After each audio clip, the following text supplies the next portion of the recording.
그럴까 생각을 해봤습니다. 아직까지는 우리가 다른 분야에서는 일본을 따라잡기가 좀 어렵잖아요. 근데 스포츠는 그게 가능한 것 같아요. 여러분, 굳이 일본과의 문제가 아니더라도 어떤 사람과의 관계도 마찬가지입니다. 감정에서 자유롭지 못하면 진정한 해방이라고 볼 수 없습니다. 그래서 예수님께서는 진리를 알지니 진리가 너희를 자유케 하리라 말씀하셨습니다. 과거에는 감기가 모든 병의 원인이라고 했습니다. 근데 지금은 감기가 아니고 뭐라고 하죠? 스트레스입니다. 스트레스. 어떤 사람이든 어떤 사건이든 어떤 일이든 그것이 내게 스트레스가 된다는 것은 내가 자유하지 못하고 있다, 그런 뜻이 될 수 있습니다. 예수 그리스도는 모든 사건과 문제에 대해서 충분히 우리에게 자유가 되시고 자유를 주시는 분이십니다. 그래서 진리를 알지 진리가 너희를 자유케 하리라 이 말씀을 하셨습니다. 그리스도 안에서 온전한 자유를 누릴 수 있는 저와 여러분 되었으면 좋겠습니다. 제가 이런 걸 생각하면서 유대인들 한번 생각이 났습니다.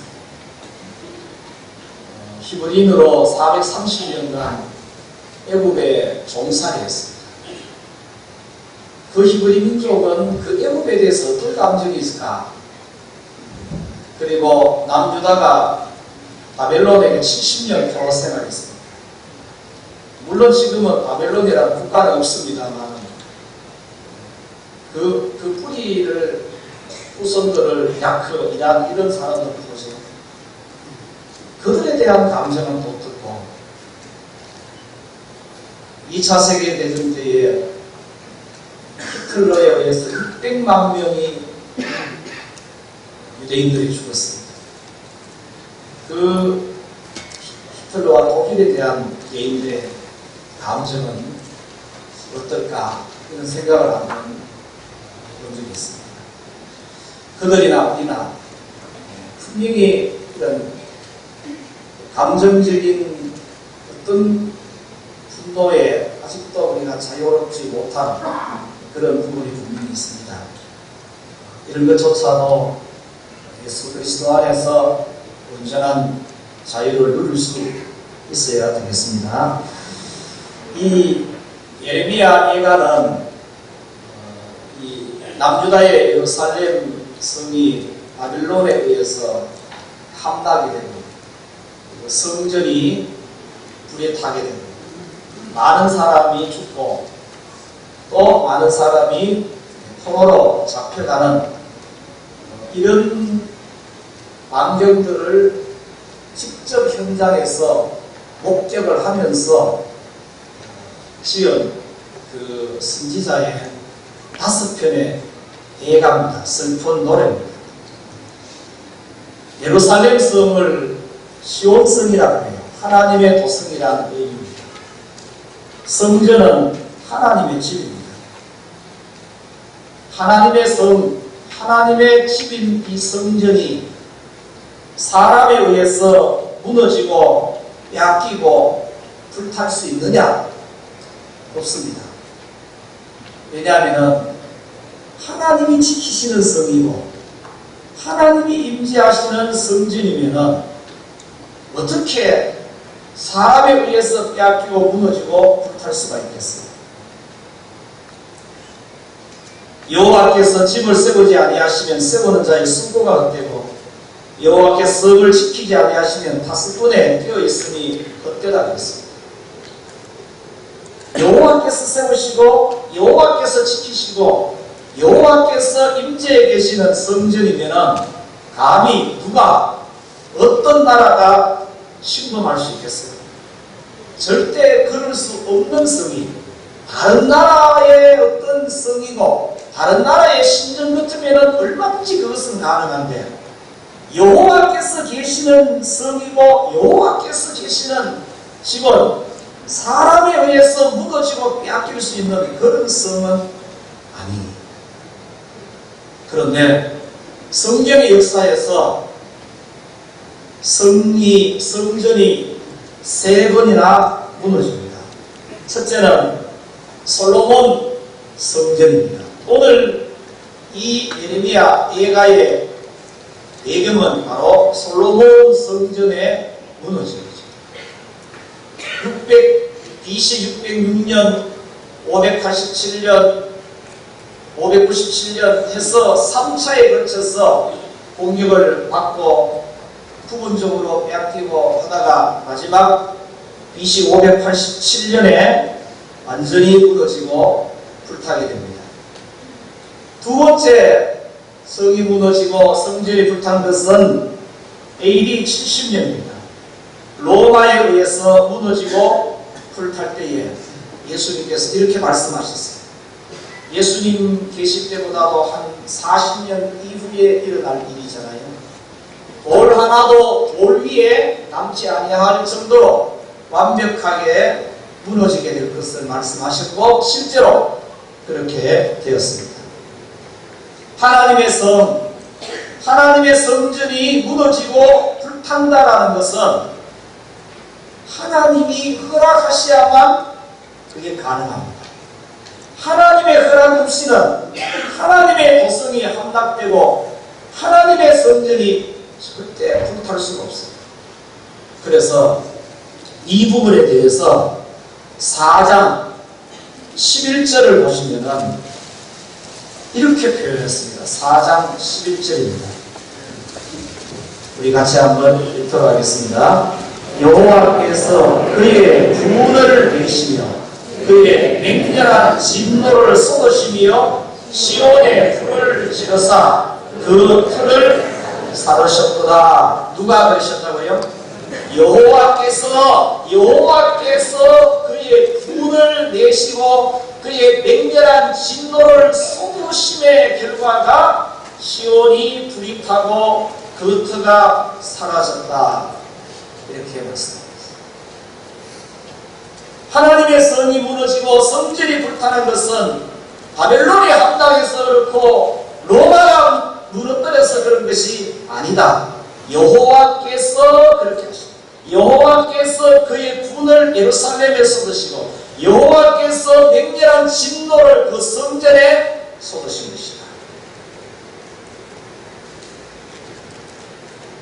여러분,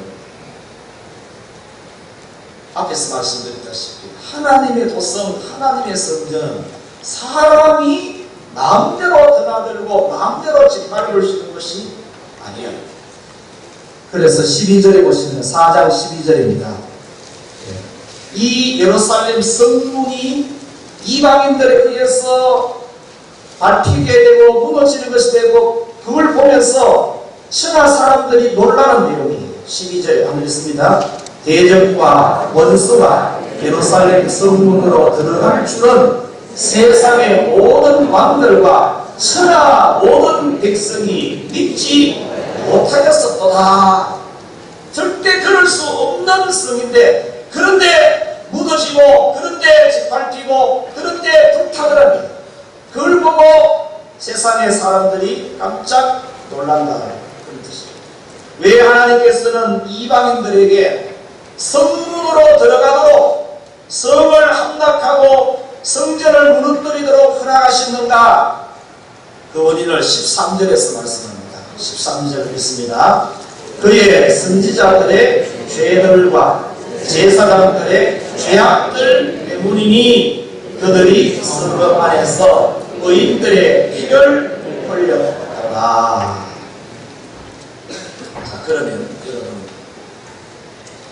이 성전이 불타고 성이 무너지고 성전이 불타고 이방인들에 의해서 짓밟히는 이것이 하나님의 진노의 전부인가? 예루살렘 성이 함락되고 무너지고 성전이 불타고 많은 사람들이 죽고 포로로 잡혀가는 것이 이렇게 하는 것이 하나님의 진노의 전부인가? 이런 심판으로 하나님의 진노가 풀리는가? 이렇게 하면은 선지자들의 죄들과 제사장들의 죄악들이 사하여지는가? 아니다. 아니. 예루살렘 성이 무너지고 건물로 된 성전이 불타는 것은 그것이 전부가 아니고 그것은 하나의 예표에 불과하다. 하나님의 진노, 제대로 된 진노는 아직 행하여진 것도 아니다. 여러분 보세요. 지금 밖에 날씨가 굉장히 덥잖아요. 근데 오늘 이 말씀은 우리로 하여금 소름 끼치게 할 말씀입니다.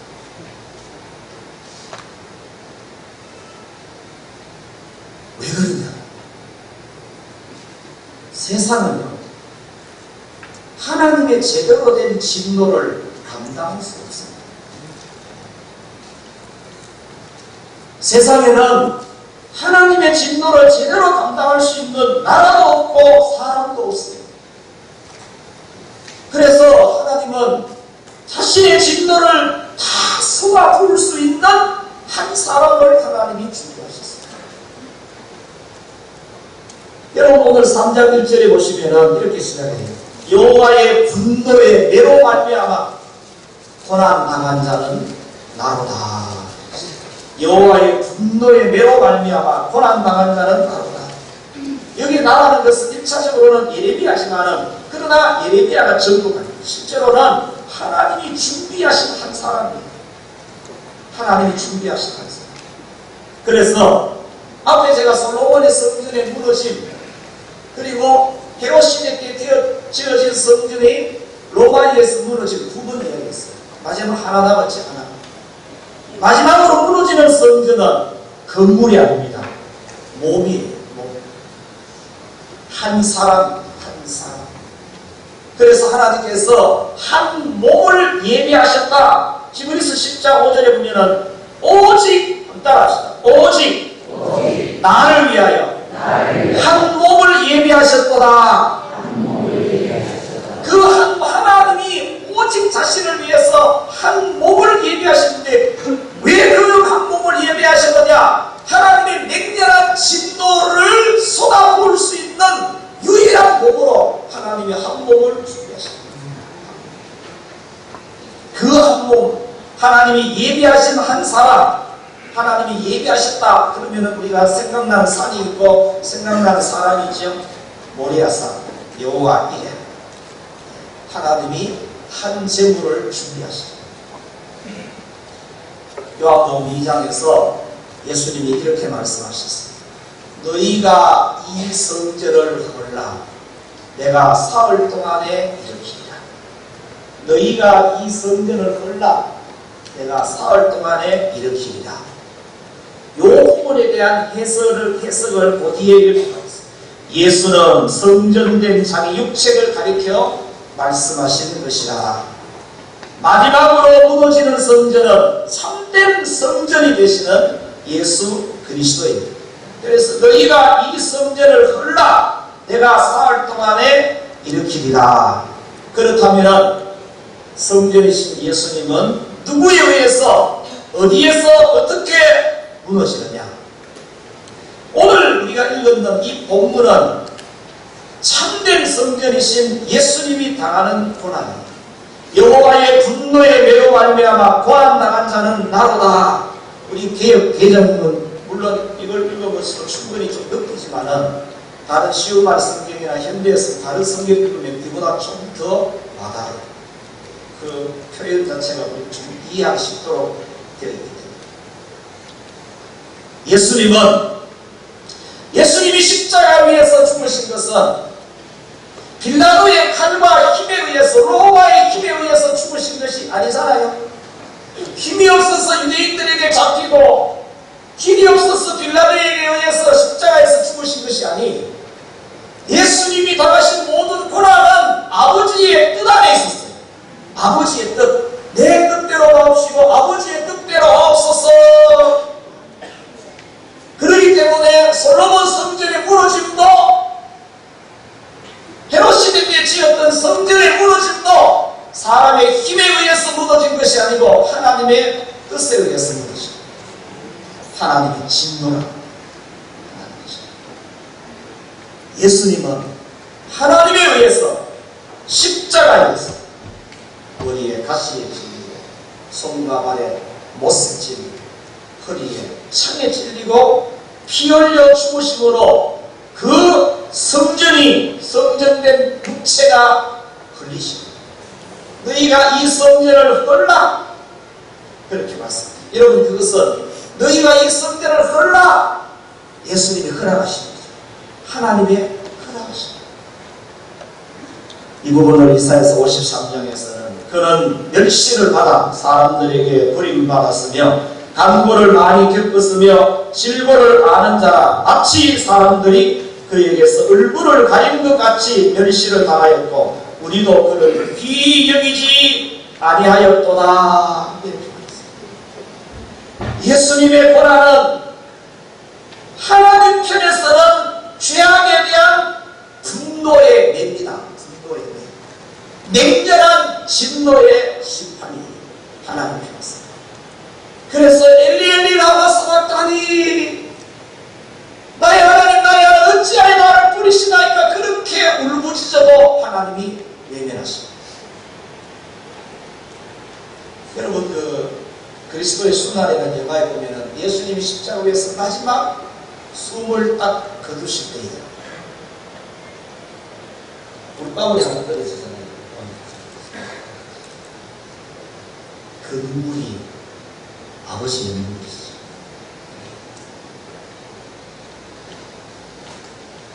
하나님께서는 우리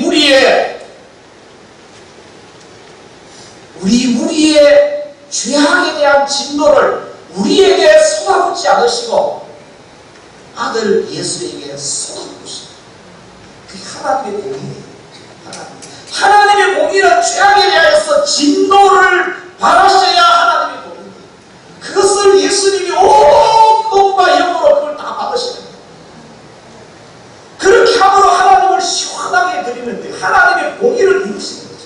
그런데 그것이 우리에게는 대속의 죽음과 사죄의 은총과 구원의 은혜, 죄값이 없는 은혜 없어요. 따라합시다. 죄값이 없는 은혜는 없다. 죄값이 없는 은혜는 없어요. 왜 그렇게 하시나? 저와 여러분들은 그 분노를 감당할 수가 없습니다. 죄악에 대한 하나님의 진노는 세상의 그 어떤 것으로도 감당할 수 없습니다. 그래서 대신 하실 수 있는 한 분을 준비하셨는데 그분이 바로 그분의 아들이신 예수님.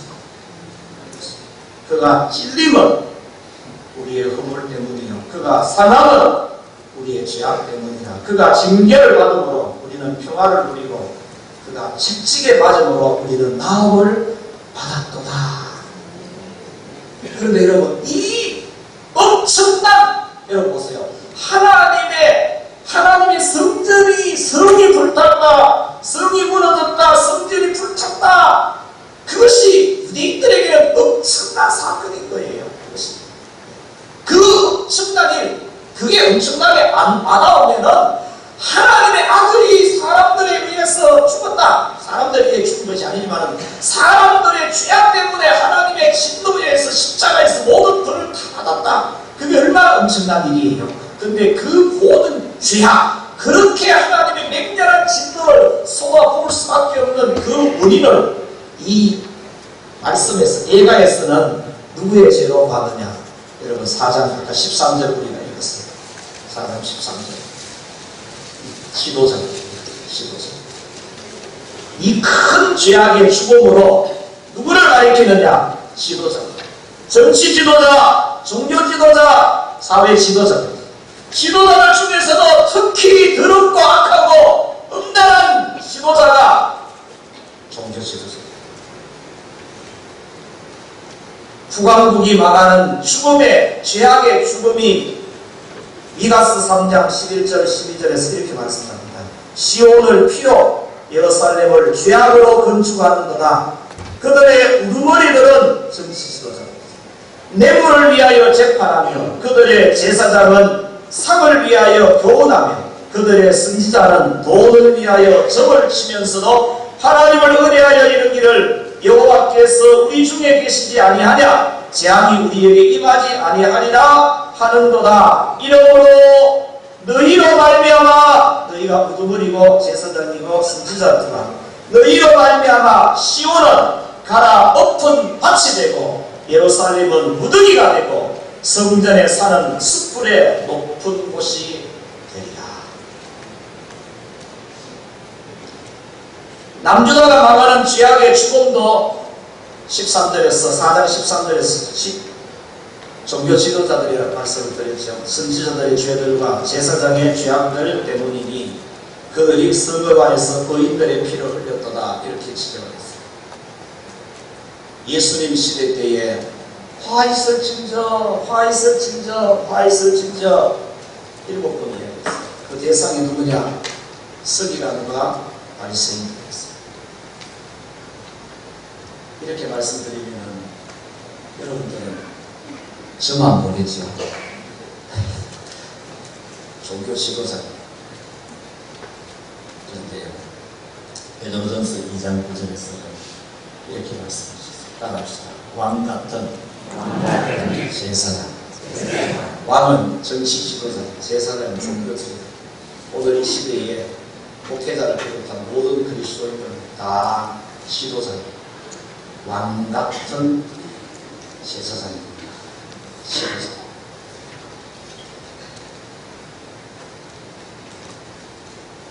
어느 시대든 성직자가 많으면 나라가 망한다고 말했습니다. 성직이 인기가 높으면 이미 타락한 것이다. 그런 말을 했습니다. 요즘 에스코를 보면서 목회자로서 여러분에게 죄송한 마음도 갖습니다. 무너지고 불타는 이 성과 성전이 회복이 가능하냐? 회복이 가능하냐? 그래서 오늘 3장 40절 41절 두 절 말씀에서 그 답을 좀 찾겠습니다. 40절 한번 보겠습니다. 읽습니다.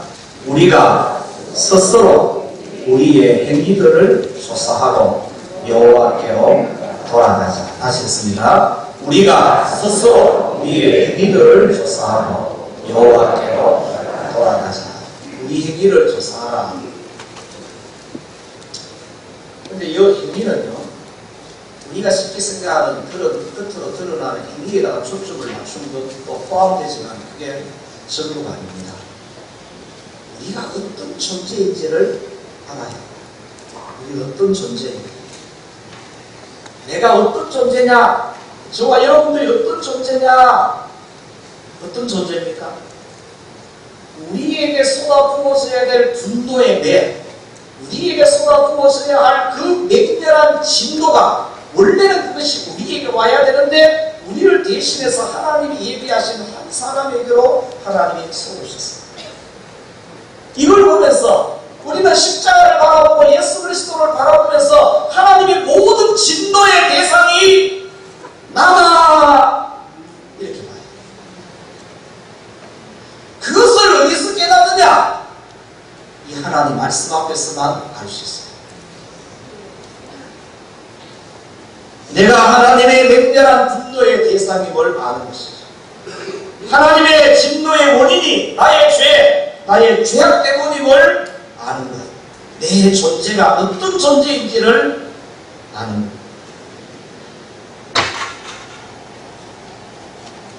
근데요, 왜 그 분노를 죄인이 내게 직접 쏟지 않으시고 아들 예수에게 쏟으시는가? 앞에서 말씀드렸지만 하나님의 아들이라야만 제대로 감당해낼 수 있기 때문에 그래서 대속자를 세우시고 여러분 이렇게 볼 때에 벌을 조금 받는다고 해서 죄를 담당하는 것이냐 이런 질문을 합니다. 벌을 조금 받는 것이 죄를 담당한 것이 아니다. 왜냐하면 우리는 벌을 받을 수 있는, 벌로서 죄를 해결할 수 있는 자격조차로 우리에게는 없다는 사실. 그럴 자격도 없어요.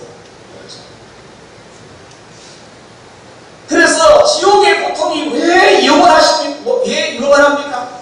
지옥의 고통은 영원한 고통이잖아요. 왜 그렇습니까?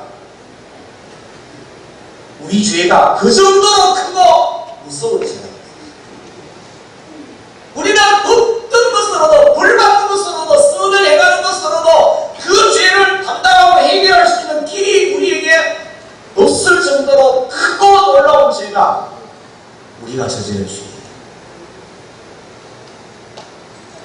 인정하기 싫다 이 말이죠. 아멘 안 하시네. 난 아닌데.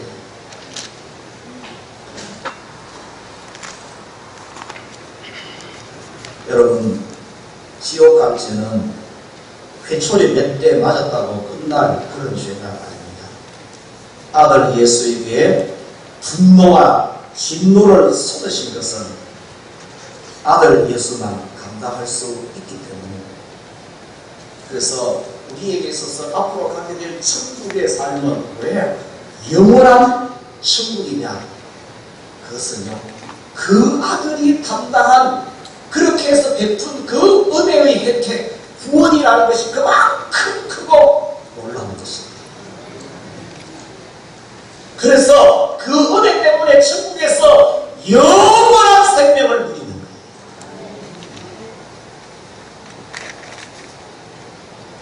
거예요. 우리를 조사해야 될 것이 무엇이냐? 나는 내 죄에 대해서 벌받을 자격도 없는 존재구나. 나의 죄값을 담당해 줄 수 있는 분은 오직 하나님의 아들 예수뿐이구나. 이것을 제대로 알고 고백하는 것이 나를 조사하고 나를 섬기는 것입니다. 두 번째, 41절입니다. 읽습니다. 41절. 우리의 마음과 손을 아울러 하늘에 계신 하나님께 드리자. 다시 크게 읽습니다. 우리의 마음과 손을 아울러 하늘에 계신 하나님께 드리자. 아멘. 이걸 보면서 우리는 나의 행실을 고쳐야 되겠다, 이런 생각을 하면은 부족하다. 마음을 고쳐먹는 행실을 고쳐야 되겠다라고 생각하는 차원, 그런 차원이 아니라, 여러분, 나의 어떤 행실로도 나의 죄를 해결할 수 없음을 알고 하나님 앞에 두 손 들고, 하나님, 나는 안 됩니다. 나는 안 됩니다. 자신에게서 어떤 가능성도 부인하면서 오직 예수님에게만 기대를 거는 것이 하나님 앞에 두 손 드는 것입니다. 기독교 윤리는 나의 행실을 고치는 것이 아닙니다. 기독교 윤리는 예수 그리스도를 본받는 것이 기독교 윤리입니다. 예수 그리스도를 따르는 것이 기독교 윤리입니다. 예수 그리스도를 따름으로 인해서 내 삶에 있어서 행실의 변화가 오는 것이 기독교 윤리입니다. 여러분 보세요. 복음서 보면은 예수님께서 사람들의 행실을 고치려고 노력한 부분 거의 없어요. 제자를 부를 때에 그냥 나를 따라오더라. 검을 들고 검을 싣고 포기 잡은 그들에게 그냥 나를 따라오더라. 어떤 부자 청년이 자고 상담할 때에 그가 가지고 있는 모든 것을 팔아서 가난한 주에게 주고 그리고 나를 따르라, 그 말밖에 안 했어요. 너 가서 요거 고치고 오너라. 너는 가서 요거 고치고 오너라. 하나님 이렇게, 예수님 이렇게 말씀하셨어요. 따르면서 고쳐지는 거예요. 따라가니까 고쳐지는 거예요. 사도 바울이 말했어요. 고린도 교인들에게, 내가 그리스도를 본받는 것 같이 너희는 나를 본받는 자가 되라. 고침이 필요 없다는 말이 아니고 본받음으로 인해서, 따라감으로 인해서 고쳐야 될 것이 고쳐지는 거예요. 고쳐져요. 그런데요, 잘 들어보세요. 따르는데도 고쳐지지 않는 사람이 있어요. 12명의 제자 중에서 똑같이 제자로 부름받아서 똑같은 기간에 똑같이 듣고 똑같이 나누고 똑같이 보면서도 전혀 다르지 변화되지 않는 사람이 있어요. 여러분, 그러면 곤란하잖아요. 근데 예수님은 그 사람에 대해서 뭐라고 말씀하셨어요? 뭐라고 말씀하셨어요? 차마 제가 그 입에서 그 말을 못하겠어요. 기독교는 고치고 따르겠다가 아닙니다. 고치는 것이 먼저가 아니고 따라가는 것이 먼저예요. 따라감으로 고쳐지는 것이 따라가. 왜냐? 잘못이 보이는 거예요. 먼저는 예수를 믿고 믿음으로 따라가면서 본받으려고 하는 가운데에 어느 순간에 우리 모습이 달라져요. 변화돼요. 새로워져요. 그걸 보고 사람들이 저 사람 진짜 변했다 이런 말을 하게 되죠. 따라합시다. 예수를 따르면 고쳐진다. 고쳐진다. 예수를 따르는 것이 잘못을 가장 확실하게 고치는 것이죠. 그래서 우리 마음과 손을 아울러 하늘에 계신 하나님께 드리자. 여러분, 우리는 주일마다 교회 오잖아요. 교회 오면서 항상 이 두 가지 생각을 했어요. 두 가지. 하나는 나는 죄인이다. 여러분, 사회에 나가서 여러분들이 죄인이다 그것 때문에 그렇게 살 필요는 없어요. 그러나 우리는 하나님 앞에서는 나는 죄인이다. 그럼에도 불구하고 이렇게 이 시간처럼 이렇게 하나님 앞에 와서 예배를 드릴 수 있는 이 은혜의 자리에까지 오게 된 것은 예수 그리스도의 십자가의 그 우리 죄를 담당해 주신 그분. 그래서 그분을 만나고 그분을 알고 그분을 따라 살아오는 가운데 저와 여러분들은 하나님의 자녀가 되어 있어요. 하나님의 자녀가 되어 있어요. 마지막으로요, 예가서에는 눈물이 많습니다. 눈물이. 에레미야 선지자를 눈물의 선지자라고 말합니다. 그 선지자의 눈물이 곧 하나님의 눈물이고 예수 그리스도의 눈물입니다. 1장 16절에 보면은 내가 운이 내 눈에 눈물이 물같이 흘러내리며 2장 11절에도 내 눈이 눈물에 상하며 내 창자가 끊어지며 내 간이 땅에 쏟아졌으니 이는 딸 내 백성이 패망하여 어린 자녀와 젖먹는 아이들이 서거 길거리에 기절하미로다. 제가 일본에 대한 이야기를 시작을 했습니다만 대한민국의 적은 일본도 북한도 중국도 아니고 죄입니다. 죄. 마귀와 사탄이 대한민국의 죄고 저와 여러분들의 적이죠. 적은 죄입니다. 그 죄를 예수님이 해결하셨습니다. 예수 그리스도 안에서 온전한 자유함이 우리 가운데 있어야 될 줄 믿습니다. 죄에서 자유하지 못하면 예수를 온전히 따르기가 어렵습니다. 죄가 발목을 잡습니다. 이것이 슬픔이에요.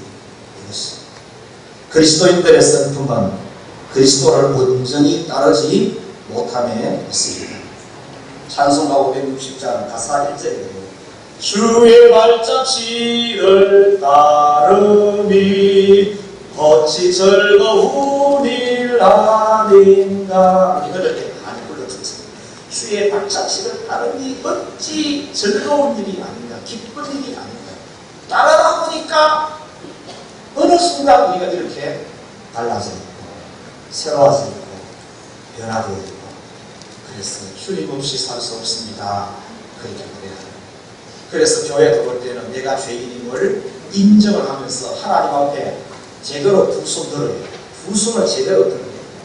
주님, 내가 행실로 하나님 앞에 의롭다 받을 수 없습니다. 기대할 그는 오직 예수 그리스도밖에 없습니다. 주 예수여 내게 충만하게 임하셔서 내 삶을 인도해 주세요. 나는 주님만 바라보고 따라가겠습니다.